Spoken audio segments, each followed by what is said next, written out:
AP ప్రభుత్వ స్కూళ్ళలో mega parent teacher meet ఏంటి? మెగా ఏంటి? మెగా అంటే ఒకేసారి 45,000 చోట్ల ఇది చేస్తామని చెప్తున్నారు. ఇది మంచిదే. నేను వాళ్ళతో ఉపాధ్యాయ సంఘాల వాళ్ళతో కూడా అడిగానంటే ఇవి పాఠశాలలు ఆ సమస్యలను కాకుండా పిల్లలు తల్లిదండ్రులు వాళ్ళ గురించి తెలుసుకోవటం, వాళ్ళ అభిప్రాయాలు ఏంటి, ఎలాంటి మార్పులని. చంద్రబాబు నాయుడు ఉదాహరణకు బాపట్ల చాలా ప్రముఖమైన స్కూల్ అది. అక్కడ లోకేష్ సమేతంగా అక్కడ చంద్రబాబు ఉండి వింటూ ఉన్నారు. పవన్ కళ్యాణ్ ఏమో కడపను ఎంచుకున్నారు. మరి ఇది యాదృచ్ఛికమో వ్యూహాత్మకమో తెలియదు, కానీ కడపలో ఆయన జగన్ గారి ఇలాకాలో జగన్ గారి ఇలాకాకి వెళ్ళారు కదా. ఆయన జనసేన ముందు నుంచి అక్కడ దృష్టి పెడుతూ ఉంటారు. ఆయన అక్కడికి వెళ్ళారు. విద్యారంగానికి సంబంధించి తీవ్ర సమస్యలు ఉన్నాయి వర్మ. బేసిక్గా గత ప్రభుత్వంలో జీవో నెంబర్ 117 అనేది ఒకటి ఇచ్చారు. దాని ప్రకారం స్కూళ్ళను కలపటం 3, 4, 5 తరగతులను హై స్కూల్స్లో కలపటం అని, జాతీయ విద్యా విధానంలో భాగంగా 6 రకాల పాఠశాలలు ఏర్పాటు అవుతాయని, ప్రాథమిక విద్య అన్నది అంగన్వాడీలో అని ఇట్లాంటివన్నీ పెట్టారు. ఇవన్నీ జగన్ బుర్రలోనే కాదు, మోదీ జాతీయ విధానంలో భాగం. హడావుడిగా వీళ్ళు ఇంకా చేశారు. రెండోది నాడు నేడు స్కూళ్ళను బాగు చేయటం అన్నది ఒక దశ వరకు అది చాలా భారీ ఎత్తున జరిగింది, అంత మారిపోయిందని. అయిన తర్వాత కూడా అక్కడ సదుపాయాలు ఎలా ఉన్నాయి, చాలా చోట్ల స్టాఫ్ లేదు. ఈ ఎయిడెడ్ నాన్ ఎయిడెడ్ వీటన్నిటిని కలిపి వాటి భూములు తీసుకొని వాళ్ళని ఇంకెక్కడో పెట్టి ఇట్లాంటివి కూడా స్కూళ్ళలో చాలా సమస్యలు ఉన్నాయి. మొత్తానికి రిక్రూట్మెంట్ లేదు పెద్దగా. ఓకే, పిల్లల్నేమో అంత దూరం హై స్కూల్ పోమంటే 3, 4, 5 తరగతుల పిల్లలు ఎక్కడికి వెళ్తారు? ఇట్లాంటివి ఉన్నాయి. ఇవన్నీ కాకుండా ఇంకొక మానవీయ సమస్య మధ్యాహ్న భోజనానికి సంబంధించింది. మధ్యాహ్న భోజనం మనం అప్పుడు విన్నాం కదా, జగనన్న గోరుముద్ద అని దానికి ఏదో అని ఇవన్నీ చెప్పేవాళ్ళు. ఇప్పుడు ఆ మెనూ మీద ఇంతవరకు డెసిషన్ లేదు. అంటే అన్ని రాష్ట్రం అంతా ఒకటే ఫుడ్ పెడితే ఎట్లా? ఇంట్లోనే పెద్దవాడు ఒకటి చిన్నవాడు ఒకటి తింటారు కదా. కాబట్టి మెనూ అనేది జిల్లాల వారీగా స్థానికమైన అభిరుచులు అక్కడ అభిప్రాయాలను బట్టి తీసుకోవాలి అనేది కూడా ఒకటి ఉంది.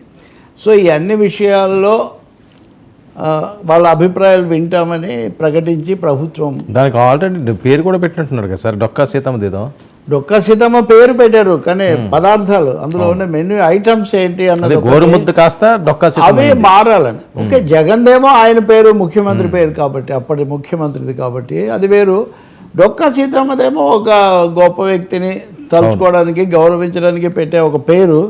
కానీ నిధుల కేటాయింపు, వండేవాళ్ళు ఎవరు, పదార్థాలు ఎక్కడ, లేకపోతే ఒక్కో దశలో అనేక ట్విస్టులు ఉన్నాయి దీంట్లో.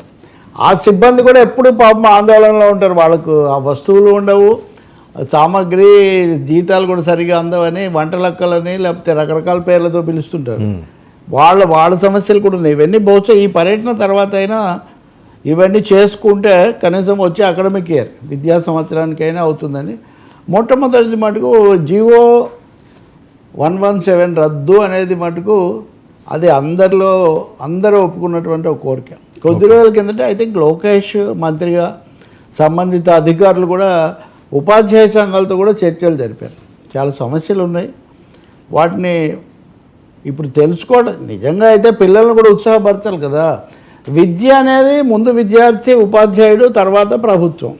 సో వాళ్ళు ఏమనుకుంటున్నారు ఖచ్చితంగా తెలుసుకోకుండా ఎవరికి వాళ్ళు మేమే బాగు చేసామంటుంటారు. మళ్ళీ అక్కడే ఎక్కడుంది గొంగళంటే అక్కడే ఉంటుంది. కాబట్టి మంచిదే, తప్పనిసరిగా ఈ అభిప్రాయ సేకరణ. చంద్రబాబు కూడా ఓపికగా వింటున్నాడు. ఇందాక ఎవరో పేర్లు చెప్తుంటే పేర్లు కూడా వద్దమ్మా, నువ్వు సభకు నమస్కారం అని చెప్పి వెళ్ళిపోమని చెప్తున్నాడు. ఎందుకంటే వచ్చిన వాళ్ళు కూడా చెప్తుంటారు కదా. ఇప్పుడు ఆ పిల్లోడు చెప్తున్నాడు, మా పక్కన ఇండోర్ స్టేడియం ఉంది, దాంట్లో మేము ఆడుకోవడానికి అవకాశం కల్పించాలి అని చెప్తున్నాడు. అంటే చిన్న కోరికలు పిల్లలకు సంబంధించినవి అవన్నీ ఉంటాయి. అందుకని మంచిదే. కానీ వీటన్నిటినీ అన్ని రాజకీయ కోణంలో చూడాల్సిన అవసరం లేదు. ఒకవేళ అప్పటి ప్రభుత్వం పథకాలు ఏదో నాడు నేడు స్కూళ్ళు చాలా బాగా చేస్తాం, కరోనా కూడా వచ్చింది అప్పుడు. సో ఇప్పుడు ఏం చేస్తారో చూడాలి ఇది అయిన తర్వాత. సరే ఏంటి అయితే కొన్ని గైడ్ లైన్స్ పెట్టుకొని ఎంక్వైరీ చేసేటప్పుడు అది కూడా కొంచెం మంచిది. అభిప్రాయ సేకరణ చేసేటప్పుడు కొన్ని పారామీటర్స్ పెట్టి ఈ పాయింట్స్ మీరు తప్పకుండా అభిప్రాయం తీసుకోవాలన్న పద్ధతిలో చేస్తే కూడా బాగుంటుంది. సరే ఏంటి సీఎం మీద ఏమైనా పవన్ కళ్యాణ్ గారు జనసేన పార్టీ అన్న ప్రత్యేకమైన ఫోకస్ పెడుతుందా?